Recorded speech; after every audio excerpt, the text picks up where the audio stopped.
¿Qué tal, hermanos? ¿Cómo están ustedes? Muy buenas noches. Aquí estamos listos en este día miércoles, preparados para poder presentar. Todavía estamos hablando acerca de la iglesia. Alex, ¿qué tal? ¿Cómo estás? Bien, buenas noches, ¿cómo están? Bienvenidos. Gracias a Dios. También aquí está nuestro hermano Oscar, aquí en los controles técnicos. Y pues queremos continuar con este tema de la iglesia, pero primero nos ponemos en manos del Señor. ¿Cómo ves? ¿Estás de Claro acuerdo? que sí. Oremos, Padre, en el nombre de Jesús. Pues este diseño tuyo que nosotros llamamos iglesia nació en tu corazón, está en tu mente como un plan, con un propósito bien definido y en el cual nosotros queremos indagar un poco y también comunicarlo a la iglesia, a tu cuerpo. Lo que hemos visto, Señor, acerca de la iglesia es importante que lo vayamos revisando como lo que también hoy estaremos exponiendo.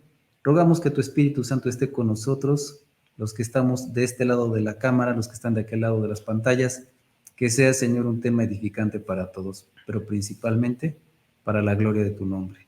Nos ponemos en tus manos en Cristo Jesús. Amén. Amén. Como ves, Alex, la semana pasada recuerdo que nos quedamos con una cita bíblica que estaba ahí, estábamos hablando con respecto de que la iglesia es columna y baluarte de la verdad. Así es dentro de las recomendaciones que le da Pablo a Timoteo en la primera carta que le escribe, o que al menos nosotros tenemos como la primera carta de Pablo a Timoteo. Dentro de las instrucciones que le da está eso, ¿no? Dice el capítulo 3, versículo 14 y 15 de esta primera carta de Pablo a Timoteo, dice: esto te escribo, aunque tengo la esperanza de ir pronto a verte, para que si tardo, sepas cómo debes conducirte en la casa de Dios, que es la iglesia del Dios viviente, columna y baluarte de la verdad. Entonces, como que lo está reafirmando: casa de Dios, iglesia del Dios viviente. ¿Y cuál es el punto importante de esta iglesia del Dios viviente, de esta casa de Dios? Es que la iglesia es columna y baluarte de la verdad. Y si lo vemos así muy simple, muy ilustrativo, pues una columna en cualquier construcción, ¿para qué nos sirve, no? Una columna es algo que sostiene o que mantiene firme algo, ¿no? Entonces, una de las funciones es que la iglesia es la que sostiene, mantiene firme, como parte de su esencia, la verdad de Dios, la verdad de la palabra. Y baluarte, bueno, ya no es una palabra muy común o no es algo muy usado, pero en aquellos tiempos en lo que Pablo estaba escribiendo, muchas ciudades estaban amuralladas, pero como parte de esa muralla había una parte así toda larga y había una parte triangular, casi normalmente era como esquinada, donde se construía una parte triangular con torreones para observar o disparar desde ahí, pero era una parte todavía más reforzada que el resto de la muralla, y que servía como eso, ¿no? Como una defensa. Y por eso aquí podríamos sacar entonces en conclusión que la iglesia no solamente mantiene firme y sostiene la verdad de Dios, sino que la defiende, ¿no? ¿Por qué? Porque hemos visto que a lo largo de la historia de la iglesia ha habido una serie, pues, de doctrinas falsas, doctrinas heréticas y de doctrinas torcidas, falsas, que se desprenden de la palabra. Y bueno, está diciendo dentro de esto que la iglesia es justamente quien tiene que sostener sin tergiversación, sin que sea torcida, sin que sea alterada la verdad, pero también la tiene que defender contra toda esa serie de ideologías, de distorsiones, de herejías que quieren entrar a la verdad de Dios. Y creo que es, bueno, esta ilustración, la que tú nos describes, de lo que significa el baluarte, incluso para la gente que estamos aquí en México, te puedes imaginar de repente los fuertes, ¿no? Aquellos fuertes que están establecidos estratégicamente para poder defender una ciudad, una población completa. Pero defender la verdad, yo creo que podemos ver ahí dos cosas. Uno, primero, ¿qué es la verdad? Para después saber cómo se defiende esa verdad. Recuerdo, por ejemplo, en Juan capítulo 17, verso 17, dice el Señor Jesucristo, ¿no? Tu palabra es verdad, santifícalos en la verdad. Entonces ahí tenemos la definición de verdad, porque creo que en el mundo secular, la mente, el pensamiento nos dice que la verdad es siempre relativa, porque depende del ángulo o la perspectiva de la cual tú estás viendo los hechos. Entonces, tenemos este concepto humano, muy humano, de ver la verdad como si fuese la realidad, solamente la realidad. Y como realidad, obviamente todos tenemos una perspectiva diferente de lo que llamamos realidad, pero tenemos que separar la idea de lo que es realidad de lo que es la verdad, ¿no? Sí, y esa frase yo creo que conlleva también una verdad relativa, ¿no? La verdad es relativa si procede del hombre, porque cada hombre tiene su propia verdad. Pero cuando estamos hablando de lo que ha salido de la boca de Dios, ya no estamos hablando de algo relativo, estamos hablando de algo absoluto. Y nosotros como creyentes tenemos que partir de ese punto de que la palabra de Dios, lo que ha salido de la boca de Dios, no es relativo, es absoluto. Y incluso es tan pertinente en este tiempo porque ya ahora dicen, bueno, pero es que la cultura, no, pues es que la modernidad, no, pues es que las nuevas generaciones. Y tú dices, pues sí, pueden esgrimir todos sus argumentos, pero encima de eso está que la palabra de Dios, si fuera imperfecta, si fuera parcial o inacabada, si fuera falible, sería razonable pensar en eso. Pero como la palabra de Dios no es inerrante, es infalible, está completamente acabada, es perfecta, pues no aplica para la palabra de Dios, ¿no? El Señor mismo dijo, los cielos y la tierra pasarán, pero mis palabras no pasarán, dando a entender que es intemporal, ¿no? Podrá acabarse el cielo y la tierra físicos, pero eso no significa que también la palabra de Dios termine, sino que es eterna. Sí, quizá la definición de verdad, eh, no solamente la perspectiva humana de lo que significa la verdad, sino lo que Dios mismo define como la verdad. Y si dice Dios que su palabra es la verdad, no es una verdad, no es una entre varias verdades, sino es la absoluta verdad, entonces, ¿qué es lo que podemos encontrar nosotros como definición de la palabra de Dios, lo que sale de la boca? Tú lo acabas de comentar, lo que sale de su boca.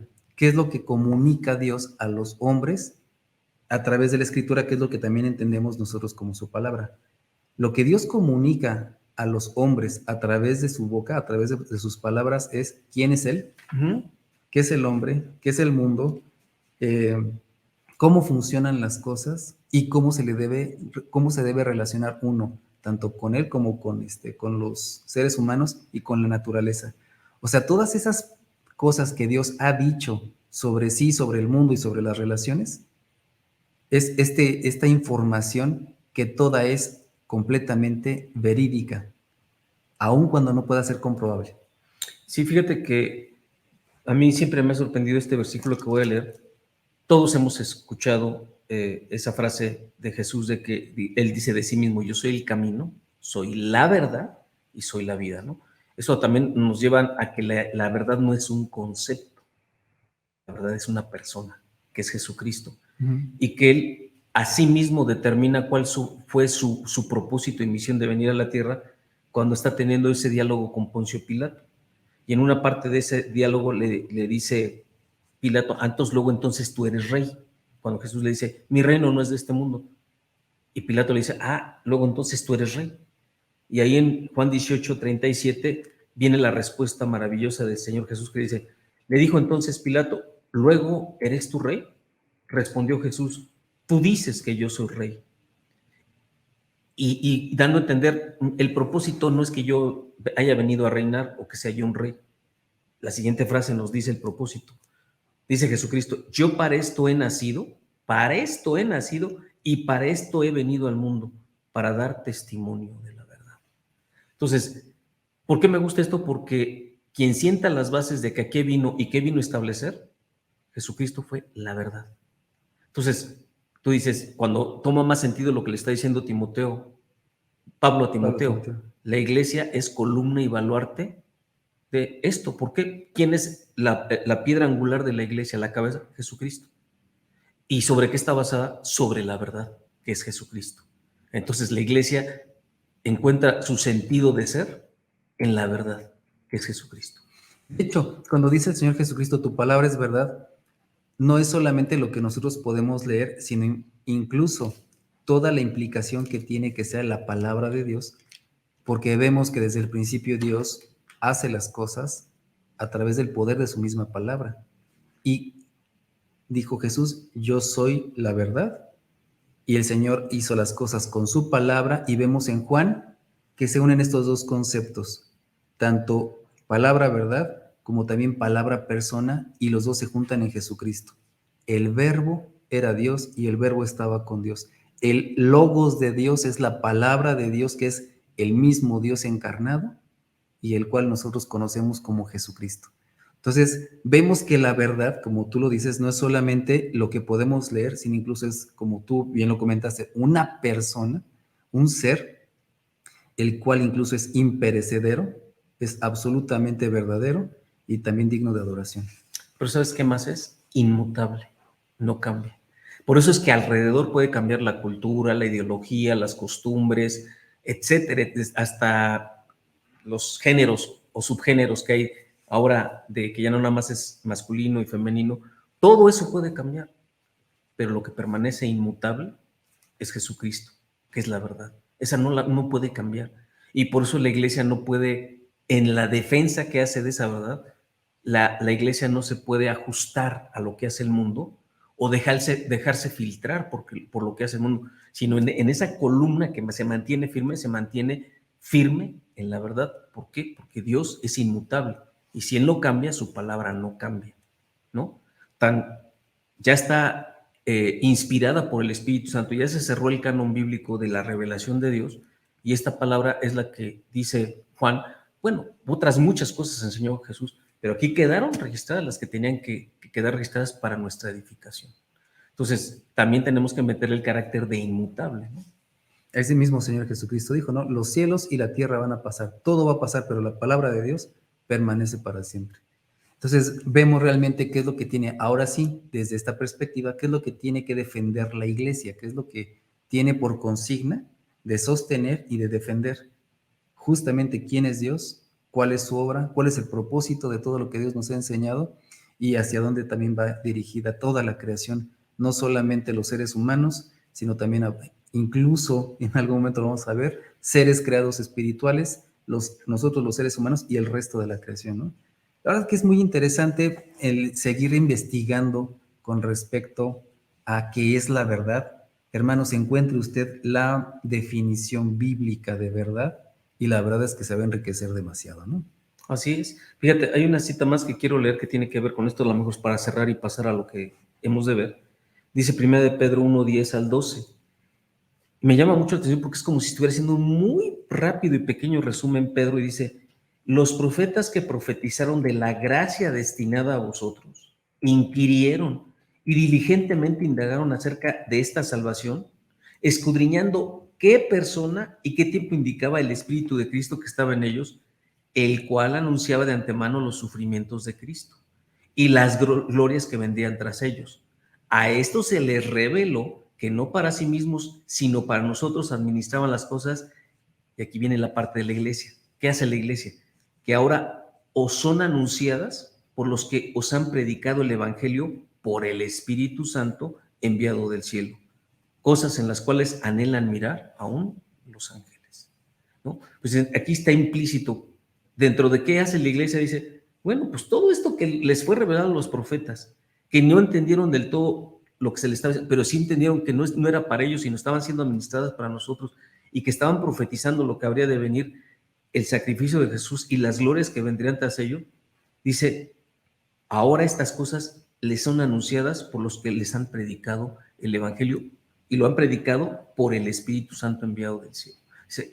Entendiendo como que esta es una de las funciones de la iglesia. A todos esos incrédulos o a todos esos gentiles se les anuncia el Evangelio, y eso es algo que hace la iglesia. Fíjate qué lugar tan especial está en el corazón de Dios su diseño de la iglesia en estas palabras de Pedro. Dios estuvo mostrándoles a los profetas de la antigüedad, cada uno inquirió, no solamente recibió algo así como que de repente sino incluso fue diligente en la investigación, inquirió los tiempos y los lugares y el momento en que Dios iba a hacer todas estas cosas, porque sabían de parte de Dios que venía algo grande para toda la humanidad, diseñado por Dios, que incluso los ángeles iban a quedar sorprendidos de lo que Dios ya tenía planeado. No fue el pueblo de Israel el diseño especial de Dios que tenía en mente, sino la iglesia. La iglesia es, en este sentido, superior a Israel porque incluye también a Israel. Exactamente. Incluye a Israel, pero también a una nube de testigos que son los fieles de Dios, los escogidos de Dios, ya sea de Israel y de todas las demás lenguas, tribus y naciones y los tiempos de toda la eternidad. ¿Para qué? Para que sea este grupo especial como casa de Dios, lo que también acabamos de ver ahí en Timoteo, 1 Timoteo, que tiene la función de lo que hemos estado hablando, de glorificar a Dios, pero también aparte de defender esta verdad en lo que acabamos de leer en esta última cita. Y me gusta algo que tenemos en una descripción del Señor Jesucristo. Es muy fácil que tengamos en mente la intervención que tuvo el Señor Jesucristo con Pedro, cuando el Señor Jesucristo les pregunta a sus discípulos, ¿y ustedes quién dicen que soy yo? ¿Ya quiénes dicen allá? No, pues que eres Elías o eres algún otro de los profetas. ¿Y ustedes quién dicen que soy yo? Y Pedro hace una declaración muy interesante, ¿no? Vamos a leerlo aquí. Estamos en Mateo 16, a partir del 13. Dicen que están Jesús y sus discípulos en la región de Cesarea de Filipo y le pregunta a sus discípulos, ¿quién dicen los hombres que es el Hijo del Hombre? Ellos dijeron, unos Juan, otros Elías, otros Jeremías o alguno de los profetas. El Señor Jesús les dice en el 15, Él les dijo, ¿y ustedes quién dicen que soy yo? Perdón. Respondiendo Simón Pedro dijo, tú eres el Cristo, el Hijo del Dios viviente. 17. Entonces le respondió Jesús, bienaventurado eres Simón, hijo de Jonás. O sea, está enfocando Pedro a Cristo, ¿no?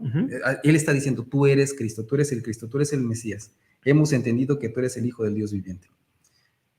Dice, bienaventurado eres porque no te lo reveló ni carne ni sangre, sino mi Padre que está en los cielos. El 18 es el que me llama mucho la atención. Y yo también te digo, tú dijiste esto, ahora yo también te voy a decir a ti. Dice que tú eres Petros, piedra pequeña, Petros.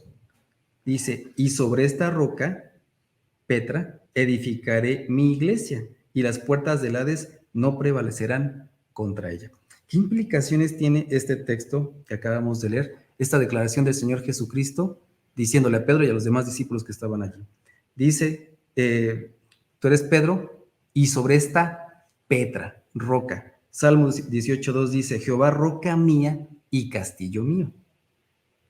Mi libertador, Dios mío, fortaleza mía, en él confiaré. Mi escudo y la fuerza de mi salvación, mi alto refugio. Un poquito más adelante en el mismo Salmos 18:31 dice, porque ¿quién es Dios sino solo Jehová?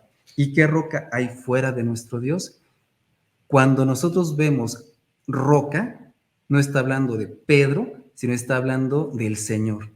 Es más, el mismo Pablo también reconoce a Cristo como la roca, la que estuvo acompañándoles en el desierto a los israelitas. O incluso como la piedra angular. Y ese es otro punto en Corintios cuando dice, ¿no? El fundamento de la iglesia es Cristo, o haciendo referencia también a los salmos, la piedra que desecharon los edificadores vino a ser cabeza del ángulo. ¿Quién es entonces la roca sobre la cual se funda la iglesia? Cristo. Dice, tú eres Pedro y sobre esta roca, ya vimos lo que significa la roca y quién es la roca, dice edificaré. No tiene ahí el pronombre, pero sabemos que está diciendo yo voy a edificar. El mismo Señor Jesucristo se está adjudicando la obra.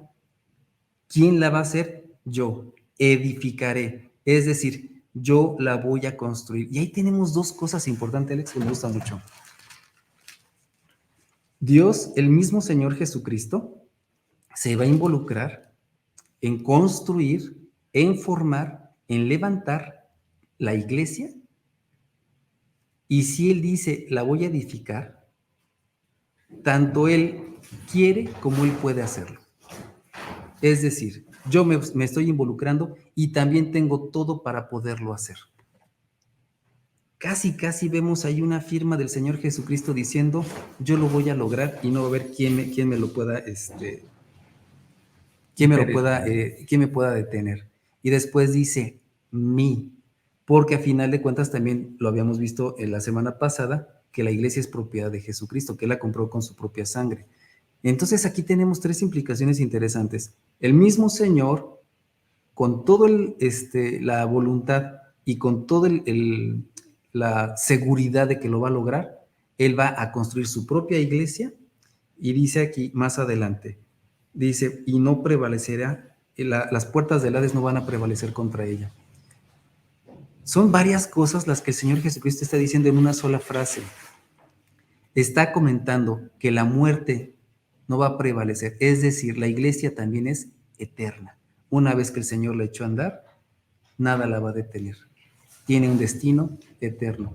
Está en las manos del Señor Jesucristo, está muy seguro en Él, y también recordaremos una cita cuando el Señor, ahí en Hechos 2:47, el Espíritu Santo le dice a los discípulos que Él es el que iba añadiendo cada día a los que iban a ser parte de esta iglesia.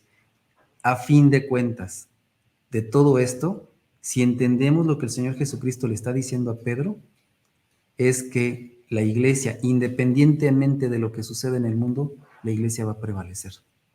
Así es, por una simple razón, por quién es el fundamento de esa iglesia. No puede ser derribada, no puede ser destruida, no puede ser acabada, porque quien la sostiene es Jesucristo, ¿no?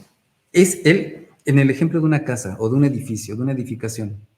Puedes tener buenos cimientos, pero a lo mejor puedes meter albañiles chambones que te hagan paredes chuecas, que no le pongan castillos y que te la tiren. Dice el Señor, yo soy el fundamento, pero también yo soy el que edifica. Y yo soy el que supervisa. Y yo soy el que trae a la gente. Y yo soy el que construye. Y yo soy el que la defiende porque es mía. De hecho, fíjate aquí en 1 de Pedro 2:4 lo dice. Acercándoos a Él, piedra viva. La única piedra viva es Jesucristo. O sea, nos tenemos que acercar a la piedra viva, desechada ciertamente por los hombres, mas para Dios escogida y preciosa. Vosotros también como piedras vivas, sed edificados como casa espiritual y sacerdocio santo para ofrecer sacrificios espirituales aceptables a Dios por medio de Jesucristo. Aquí también entra aparte de que es Dios mismo el que construye y nos acercamos a la piedra viva para ser edificados como piedras vivas para casa espiritual, también dice que para ofrecer sacrificios espirituales agradables a Dios por medio de Jesucristo. Uh-huh. Este punto, ¿por qué es tan importante, César? Porque no debemos de perder nunca de vista que la iglesia está primeramente para glorificar a Dios. O sea, la iglesia al primero que exalta, glorifica, da honor, da gloria es a Jesucristo. ¿Por qué digo esto? Porque a veces tendemos a poner en el centro al congregante, ¿no? Que la razón de ser de la iglesia es atender a los creyentes. Y tú dices, esa no es la función fundamental. Y lo repite más adelante en 2:9, dice Pedro, mas vosotros sois linaje escogido, real sacerdocio, nación santa, pueblo adquirido por Dios. ¿Para qué? Para que anunciéis las virtudes de aquel que os llamó de las tinieblas a su luz admirable. Tanto en esta como en la anterior, en el versículo 5, está hablando que el centro de la iglesia y a quien se glorifica, a quien se exalta, el que es el centro de la iglesia misma, pues es Jesucristo, no es el creyente. No es el creyente, no es el edificio, no son los planes que tiene la iglesia, es Dios mismo.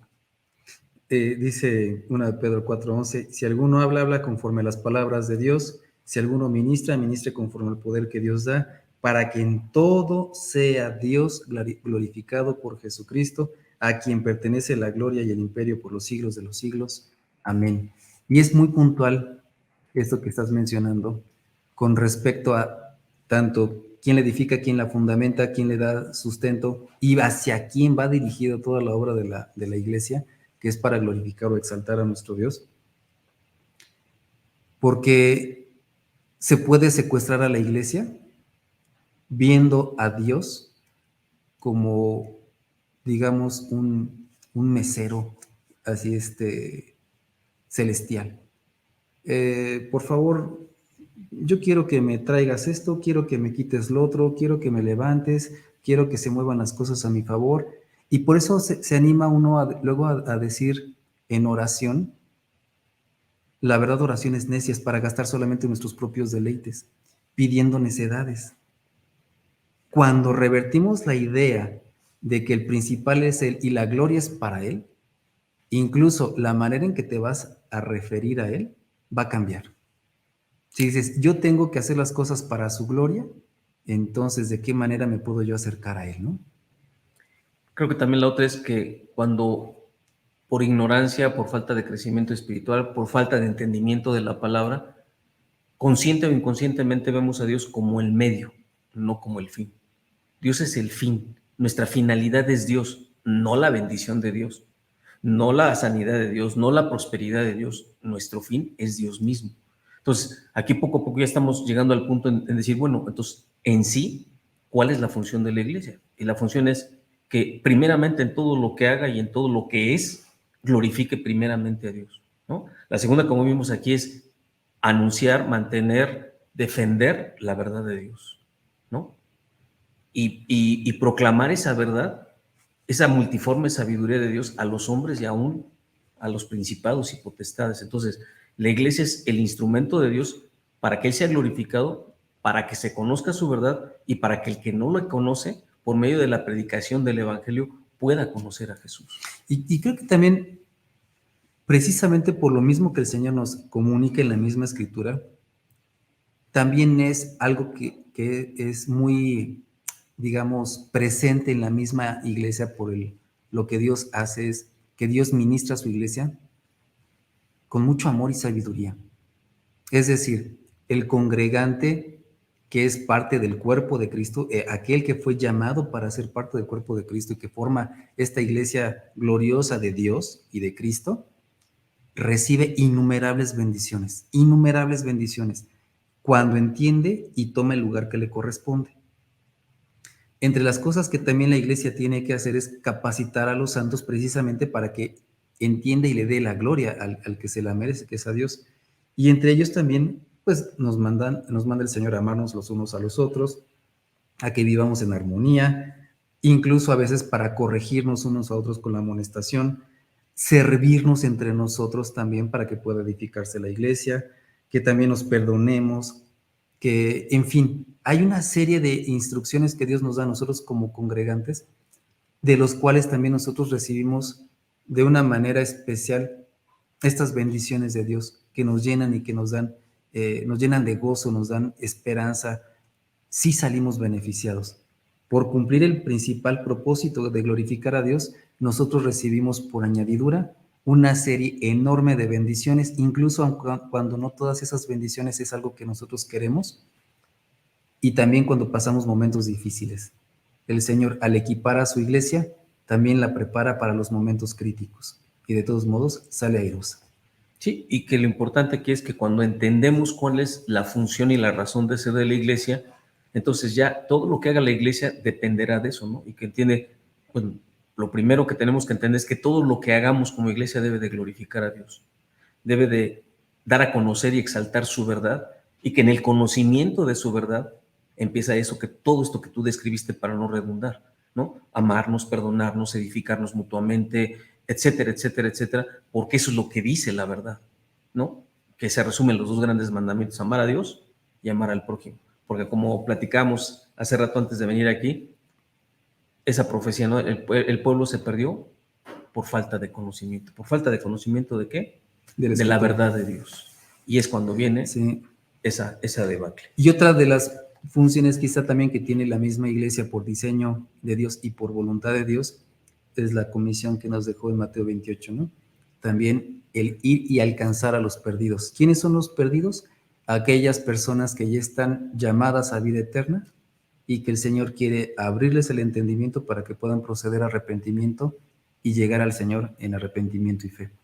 También esa es parte de la misión de la misma iglesia. También, y toda esta obra glorifica a nuestro Dios. Así es. Pues ahí está la razón de ser de la iglesia, esperando que todos como creyentes la entendamos, porque también de ahí dependerá para nosotros mismos cómo entendemos a la iglesia, pero no nuestro parecer, sino qué es la iglesia de acuerdo a lo que la misma escritura nos dice y cuál es la función y la razón de ser de la iglesia.